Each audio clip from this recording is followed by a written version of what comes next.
We have the Week 8 power rankings, and as you guys know, I strictly go by the NFL just because it's a lot of power rankings out there, and you got CBS, Yahoo, all these different things. I just figured the NFL being the official kind of league and site that we would just go by those and stay steady. I already see some things I don't like, but let's get right into it, man. Where do the Detroit Lions wind up? They have yet to have the number 1 spot. Here's the headline. Chiefs back at number 1, but Ravens and Lions hot on Kansas City's heels. I have not seen this, but obviously the Chiefs, it's been spoiled that they're back at number 1. I can already tell you that this dude has massive bias. And I can't wait to read this. And this is the thing that you might be like, well, Derek, why do we do this every week? We do it because, one, it's fun to do, but it's also very irritating as well. This guy had the Minnesota Vikings at number 1. We beat them. He dropped us down from 3 to 5 because we lost Hutch. We beat the number 1 team in the NFL. We should be the number 1 team in the NFL, point blank, period. I don't care that we lost and Kansas City is undefeated. They are a ugly undefeated. Patrick Mahomes came off the worst game of his career just about, and why are we not number 1? So I can't wait to hear what he has to say. This should be interesting. So let's see. Based on the wording of this, I think that the Lions are going to be 2. But I could see him putting us back at 3 because we dropped to 5. So based on, I'm thinking he's trying to pull a fast one, but Ravens and Lions. So you know what? Based on this wording, I'm going to say Ravens are 2, having won 5 in a row, and the Lions went up from 5 to 3. Let's go. I have not looked at this. So obviously number 1 is Kansas City. Number 2 is going to be Baltimore. I told you. And we should be number 3. That's trash. That's trash, bro. That is trash. All right, let's see what they have to say. After staking the Vikings a 10-0 lead, committing 5 penalties in an ugly start, the Lions ripped off 21 unanswered points in the second quarter. Things also got dicey late as the 11-point lead evaporated. He got to use all these dramatic words, bro. And the Lions fumbled twice, one with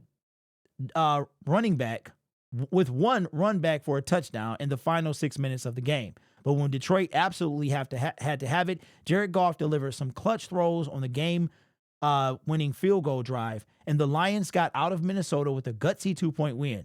The stats say the Lions sacked Sam Darnold 4 times, and that's true, but there were times when the Vikings offense was heating up where you looked around for Aiden Hutchinson, waiting for him to make a game-saving play. Those aren't coming anytime soon. If Hutch returns this season, it'll be for the Super Bowl, and even that's no guarantee.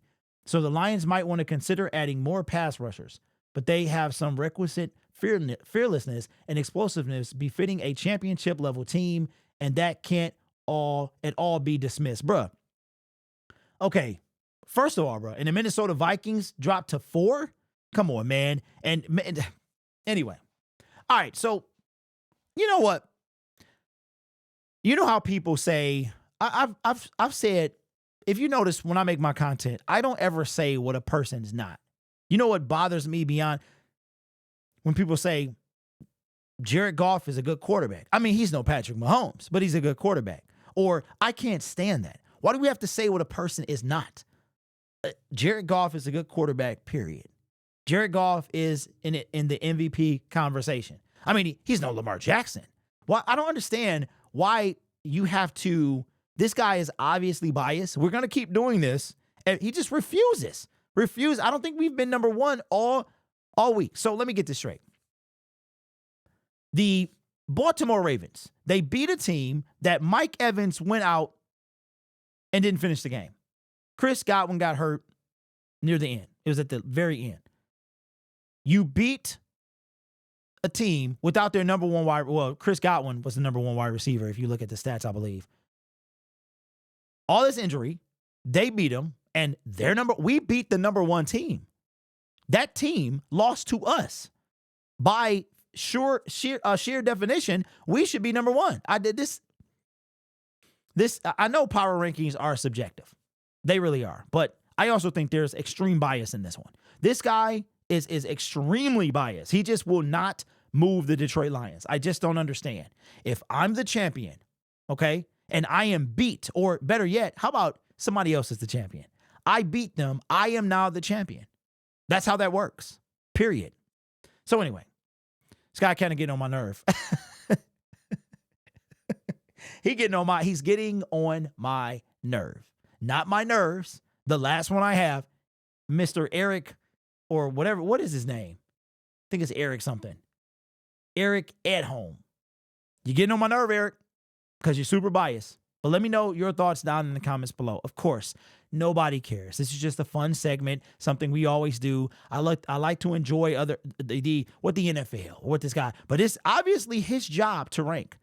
The NFL.com gave, I don't think this is a collective vote. This is this man's job, Ed Edholm, or Eric Edholm. His name should have been Ed Edholm. That would have been a good kind of funny thing. He's a lead draft writer. He probably was somebody that was talking bad about Jahmyr Gibbs, saying he was a reach. Anyway, let me know your thoughts down in the comments below. Remember, this channel is made possible by viewers, subscribers, and members just like you. Don't forget, I will be at the game this Sunday, October 27th, as the Detroit Lions take on the Tennessee Titans. Hopefully, I will see most of you there. If you see me, please say hi. I don't want to hear later that, Derek, I saw you, but say hi, man. I do not. I am human. I might yell and all that stuff, but I love to see you guys. I absolutely do. You guys are awesome. Take care of yourself and each other. And as always, go Lions.